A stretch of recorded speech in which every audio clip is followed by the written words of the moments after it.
حاسس إن أنت بتتحمس بسرعة وبسرعة أكتر ترجع تطفي تاني؟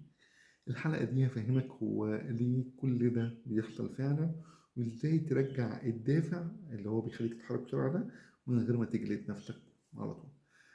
عمرك بدأت حاجة وأنت يعني بص بتطلع نار من بقك؟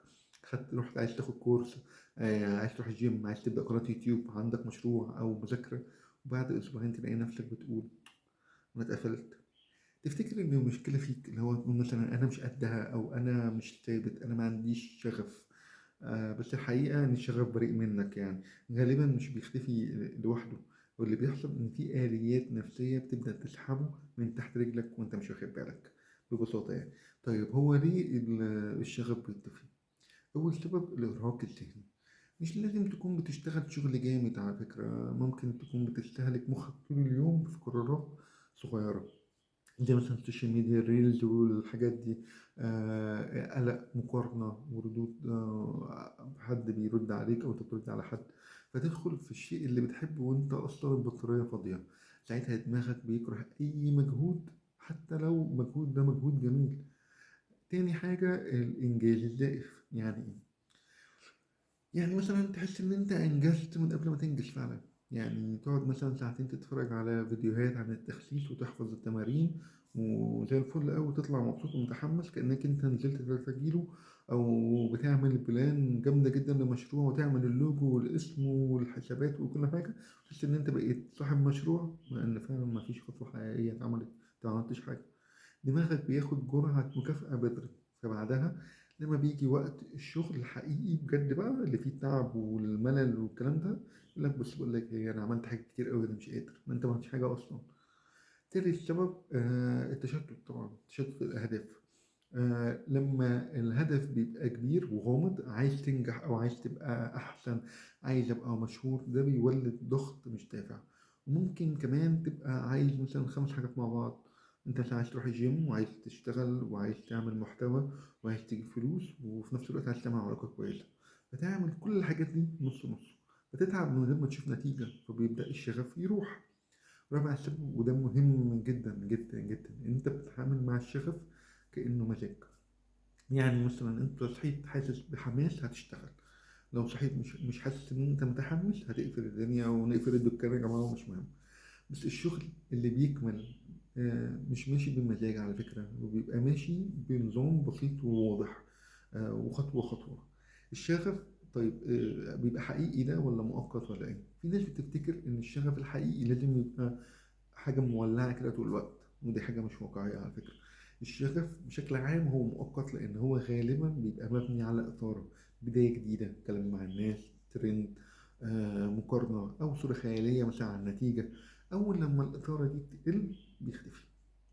إنما الشغف الحقيقي غالبا بيبقى أهدى، وفي معنى واضح، وفي سبب واضح، وفي استعداد إن أنت تتحمل ملل الطريق شوية، لأن أنت فاهم أنت بتعمل ده ليه. خليني اديك مثال سريع كده. واحد مثلا عايز يتعلم مونتاج عشان يبقى اجمل جامد مثلا زي فلان، ده شغف مؤقت غالبا يعني. غير بقى واحد مثلا عايز يتعلم مونتاج علشان عايز يحكي قصص ويشتغل من ده ويبدأ يطور نفسه، ده أقرب للشغف الحقيقي لأن هو مربوط بمعنى وهوية، مش بس مسار. طيب إيه هي الخطوات اللي ترجع الدافع؟ تعالى بقى للجزء العملي الجامد أوي. دي خطوات بسيطة بس لو انت عملتها بصدق كده مع نفسك هتفرق. أول حاجة قلل الحمل بدل ما تزود جلد الذات. يعني لو انت مش قادر تبدأ مش معناه ان انت فاشل، غالبا معناه ان الحمل أكبر من طاقتك الحالية. فبدل ما تقول لازم أشتغل 3 ساعات، خليه 15 دقيقة. دماغك بيخاف من ان هو الجبل، بس عادي بيستحمل يطلع السلم، ما عندوش مشكلة. تاني حاجة اختار هدف واحد واضح لمدة 14 يوم، مش طول العمر، هم أسبوعين بس. يعني مثلا كل يوم أنا هقعد أكتب 100 كلمة، كل يوم أنا هعمل تمارين 10 دقايق، كل يوم أمنتج دقيقة واحدة. الوضوح بيقلل التشتت، والتكرار بيرجع الإحساس بالتحكم. تالت حاجة يعني افصل التعلم عن التنفيذ. لو بتتعلم طول الوقت ما بتطبقش، ده إنجاز زائف مقنع يعني. خلي قاعدة إن كل معلومة أنت تعرفها بتطبقها بتطبيق صغير.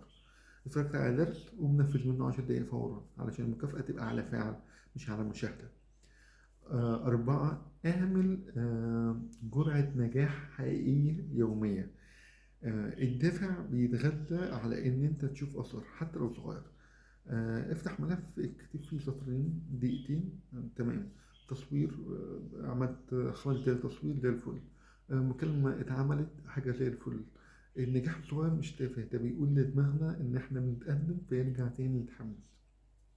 5. نظف البيئة اللي بتشطف حماسك. لو كل يوم بتقارن نفسك بناس سبقوك 10 سنين فطبيعي تكره الطريق. قلل المقارنة والسوشيال قبل الشغل، ولو لازم خلي وقت السوشيال ميديا بعد ما تخلص أصغر خطوة في يومك. 6. راقب الإرهاق بجد، لأن أحيانا الشغف مش ناقص، يعني جسمك هو اللي ناقص نوم وراحة وهدوء. لو انت نومك بايظ وأكلك عشوائي ومخك شغال وعايش في دوامة قلق هتفقد الحماس كده كده حتى للحاجات اللي انت بتحبها. ابدأ بحاجة بسيطة، يعني نوم أحسن، امشي 10 دقايق، كوباية مية قبل القهوة.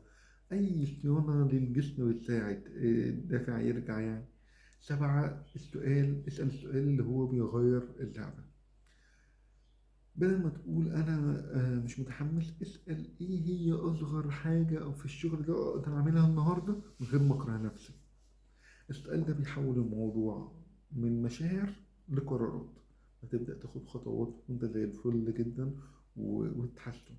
فاحنا كده وصلنا لآخر الحلقة. يا ريت تكتب لي يا آخر الحلقة اكتب لي في التعليقات بتفقد الشغف في ايه اكتر، الشغل، المذاكرة، الجيم، مشروع، العلاقات. وقول لي كمان ايه اكتر سبب حسيته في الحلقة، ارهاق ولا انجاز زائف ولا تشتت. لو عايز الرسالة دي تكمل بنفس الاسلوب العملي ده اعمل لايك واشترك وفعل الجرس. الحلقة الجاية ان شاء الله هتكون عن ازاي نعمل نظام يخليك تكمل حتى لو انت مش في مودك. يلا، سلام.